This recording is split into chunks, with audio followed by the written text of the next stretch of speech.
जरा सोचो तुम्हारे पूरे शहर की जमीन अचानक नीचे धंसने लग जाए और ये सब क्यों और कैसे हो रहा है ये कोई नहीं जानता। कहानी की शुरुआत होती है अमेरिका के एक छोटे से टाउन परफेक्शन से, जो 3 दिशाओं में पहाड़ों और चट्टानों से घिरा हुआ था और एक दिशा शहर की ओर जाती थी। फिर हम वहाँ रहने वाले 2 दोस्तों को देखते हैं। एक का नाम वैल था और दूसरे का अर्ल। वो गांव के सारे इधर उधर के काम करने के लिए जाने जाते थे, जैसे किसानों के जानवरों पर नजर रखना, सीवेज सिस्टम साफ करना और कूड़ा दूर फेंक कर आना। जब भी उन दोनों में कोई बहस हो जाती तो वो बच्चों की तरह रॉक पेपर सीजर्स खेल कर फैसला करते थे। एक दिन जब वो किसी काम के लिए निकले तो उन्हें रास्ते में कोई बहुत सारे सामान के साथ दिखाई दिया। असल में ये पास की यूनिवर्सिटी की एक स्टूडेंट थी जो अपने प्रोजेक्ट पर काम कर रही थी। खैर, लड़की ने अपना नाम रोंडा बताया और वो धरती के नीचे होने वाली हलचल के बारे में पढ़ रही थी। फिर उसने उन दोनों से टाउन में होने वाली खुदाई के बारे में पूछा, क्योंकि उसकी मशीन के मुताबिक यहाँ की जमीन में बहुत हलचल हो रही थी। लेकिन अर्ल और वैल को इसके बारे में कुछ पता नहीं था, इसीलिए वो आगे बढ़ गए।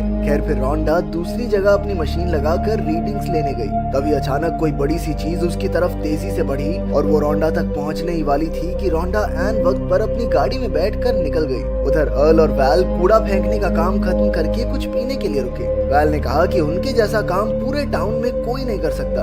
उसने अर्ल से कहा कि उन्हें अपने भाव बढ़ाने होंगे, तभी उन्हें इज्जत मिलेगी। खैर, बाद में वो मेल्विन नाम के एक लड़के के घर का गटर साफ करने पहुंच गए, लेकिन ये काम काफी मुश्किल था, इसीलिए वो एक दूसरे पर इल्जाम लगाने लगे। तभी अचानक सीवेज पाइप फट गई और वो नाले के पानी से तरबतर हो गए। आखिरकार वो दोनों तंग आ गए और उन्होंने अपना सामान बांधकर परफेक्शन टाउन छोड़ने का फैसला किया। तब रास्ते में उन्हें नैन्सी मिली, जो अपनी बेटी मिंडी के साथ एक पॉटरी की दुकान चलाती थी। नैन्सी ने उन्हें 1 महीने का काम और साथ साथ मुफ्त का खाना पीना देने का ऑफर दिया, पर उन दोनों ने मन बना लिया था कि वो अब इस जगह पर नहीं रहेंगे, इसीलिए वो इनकार करके आगे बढ़ गए। इसके बाद रास्ते में उन्हें बिजली के टावर पर एक आदमी लटका दिखाई दिया। जब वो उसके पास गए तो वैल ने कहा कि ये तो टाउन का पियक्कड़ एडगर है। वो ना तो हिलडुल रहा था और ना ही किसी की बात का जवाब दे रहा था, इसीलिए उन दोनों ने उसे नीचे उतारने का फैसला किया। उन्होंने हर बार की तरह रॉक पेपर सीजर्स खेला और वैल की बारी आई। वो धीरे धीरे ऊपर चढ़ा और एडगर तक पहुंच गया, लेकिन फिर उसे पता चला कि एडगर तो मर चुका है। साथ ही उसके हाथ में एक राइफल भी थी।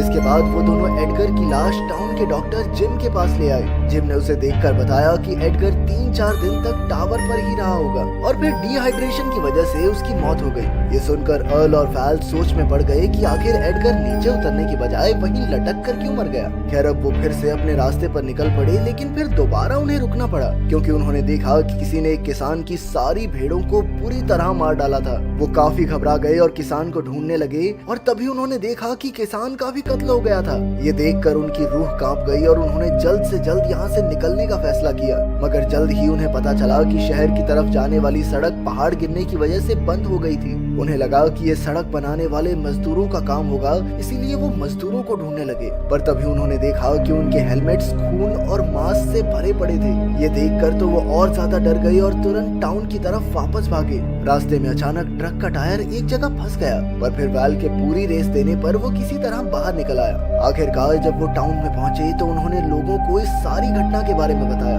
तभी लोगों ने देखा कि वैल के ट्रक के टायर में एक लंबा सा सांप जैसा जानवर फंसा हुआ था। शायद इसी वजह से उनका ट्रक आगे नहीं बढ़ रहा था। तब पर्ट नाम के एक आदमी ने कहा कि शायद ऐसे और भी जानवर यहाँ मौजूद होंगे, इसीलिए उन सबको सावधान रहना चाहिए। पर्ट और उसकी पत्नी हेदर ने बुरे वक्त के लिए बहुत सारे हथियार जमा कर रखे थे। उधर रात के समय जिम और उसकी पत्नी मेगन एक वैन में अपना घर बनाने में लगे हुए थे। अंत में थक हार कर उन्होंने आराम करने का सोचा, पर तभी उन्हें जमीन से धुआं निकलता दिखाई दिया। मेगन घबरा गई, पर जिम को लगा कि शायद ये नेचुरल गैस है और वो पूरा जोर लगाकर जमीन खोदने लगा। पर तभी अचानक उनके पैरों तले की जमीन खिसकने लगी और किसी अनजान शक्ति ने उन्हें नीचे खींच लिया। मेगन ने अपने पति को बाहर निकालने की पूरी कोशिश की, पर एक सांप जैसा जानवर उस पर फुकारे मारने लगा। मेगन इतनी डर गई कि उसने दौड़कर खुद को गाड़ी में बंद कर लिया, लेकिन इससे पहले कि वो गाड़ी चलाती, पूरी गाड़ी ही जमीन में धंस गई। उधर टाउन में टेलीफोन के सिग्नल बंद हो गए थे और सड़कें भी बंद थी, इसीलिए वैल और अर्ल ने घोड़ों पर चढ़कर शहर से मदद लाने का फैसला किया।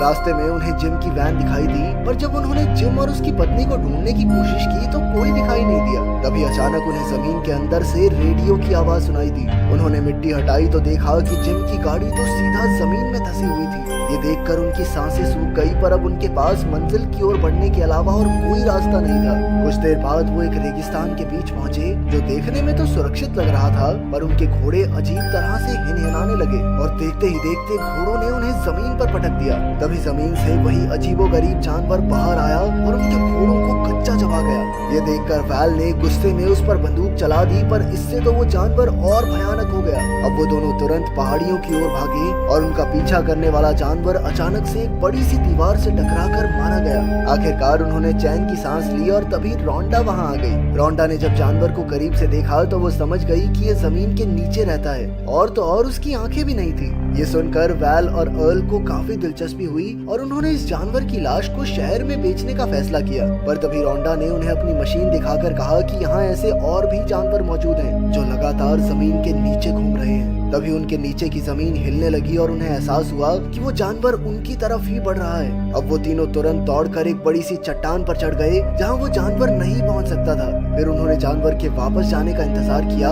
पर जैसे ही वो जमीन पर पैर रखते थे जानवर वापस आ जाता। इससे तंग आकर वैल ने कहा कि कहीं ये जानवर उनकी बातें तो नहीं सुन रहा। तब रोंडा ने उसे समझाया कि ये जानवर जमीन पर हो रही हलचल को महसूस कर सकता है। अब उनके पास कोई और चारा नहीं था, इसीलिए उन्हें उस पत्थर पर ही रात गुजारनी पड़ी। फिर अगली सुबह रोंडा को एक आइडिया आया और वो तीनों डंडे के सहारे कूदकर अपने ट्रक तक पहुंच गए। जल्द ही वो परफेक्शन टाउन पहुंचे, जहां सभी लोग सोच रहे थे कि उन्हें परफेक्शन टाउन छोड़कर चले जाना चाहिए, क्योंकि वो अजीबोगरीब जानवर उनकी ओर तेजी से बढ़ रहे हैं। रोंडा ने कहा कि उन्हें पहाड़ियों से होते हुए शहर चले जाना चाहिए। तभी अचानक उन्हें मेल्विन के चिल्लाने की आवाज सुनाई दी। उन्होंने तुरंत बाहर आकर देखा कि वो बिजली के खंभे पर डर के मारे लटका हुआ था। उन्हें लगा कि मेल्विन मजाक कर रहा है, इसीलिए उन्होंने मेल्विन को नीचे आने को कहा।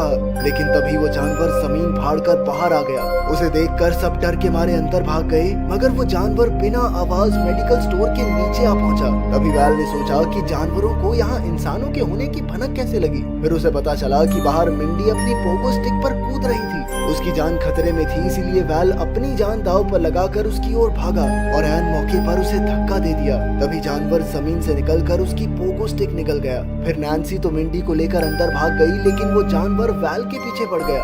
वहीं दूसरी ओर एक और जानवर अर्ल और रोंडा की तरफ बढ़ रहा था। उसे देखते ही अर्ल स्टोर की तरफ दौड़ा, लेकिन रोंडा मेल्विन की ओर भागी और अचानक उसका पैर तारों में फंस गया। पर तब वैल ने एक बार फिर से बीच में आकर कुल्हाड़ी से जानवर पर वार कर दिया। इस तरह उसने रोंडा की जान बचाई और सभी स्टोर की तरफ भागे। अब उन्हें लग रहा था कि वो सुरक्षित थे, पर तभी वहाँ के फ्रिज से जोरदार आवाजें आने लगी। अचानक वही भयंकर जानवर जमीन फाड़कर बाहर निकला और एक आदमी को कच्चा चबा गया। जल्द ही वहाँ और जानवर आ गए और सब डर के मारे स्टोर की छत पर भागे। वहीं बर्ट और हेदर ने सबको छत पर देखा और अचानक जानवर उनके घर की दीवार तोड़कर वहाँ भी आ गया। पर वो इसके लिए तैयार थे और उन्होंने अपनी बंदूकों से गोलियां चलाकर उसे मार डाला। अब सिर्फ 2 जानवर बाकी थे।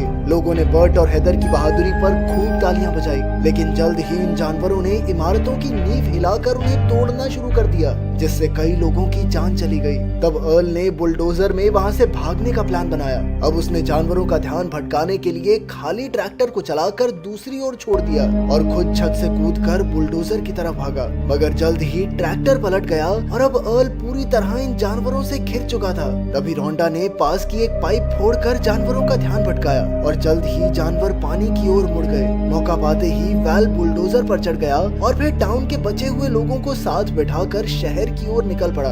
अब सभी खुश होकर जश्न मना रहे थे कि अचानक रास्ते में बुलडोजर भी जमीन में धंसने लगा। वो समझ गए कि ये जानवर इतनी आसानी से उनका पीछा नहीं छोड़ने वाले, इसीलिए वो सब फटाफट एक पत्थर पर चढ़ गए। तभी अर्ल को एक आइडिया सूझा। उसने कहा कि उन्हें इन जानवरों पर बर्ट के बनाए हुए बॉम्ब से हमला करना चाहिए। फिर उसने बर्ट का बनाया हुआ बॉम्ब एक रस्सी से बांधा और बड़ी चालाकी से जानवर के पास फेंक दिया। जैसे ही जानवर ने उसे खाया तभी जबरदस्त धमाका हुआ और उस जानवर के टुकड़े टुकड़े हो गए। इसके बाद उन्होंने आखिरी जानवर के पास भी वैसा ही बॉम्ब फेंका। जानवर ने उसे दांतों से पकड़ा, पर अचानक उसे अर्ल के साथियों की ओर फेंक दिया। धमाके से बचने के लिए सभी अपनी जान बचाकर भागे और इसी बीच वैल, अर्ल और रोंडा एक दूसरे से अलग हो गए। वो तुरंत एक चट्टान की ओर भागे, पर तभी वो जानवर उनके करीब आ गया, जिसके बाद वो एकदम जमकर खड़े हो गए जैसे उनमें जान ही ना हो। इस तरह वो फिर से उस जानवर को चकमा देने में कामयाब रहे, क्योंकि वो सिर्फ आवाज के जरिए ही अपने शिकार को पकड़ता था। तभी वैल के दिमाग में एक खतरनाक आइडिया आया।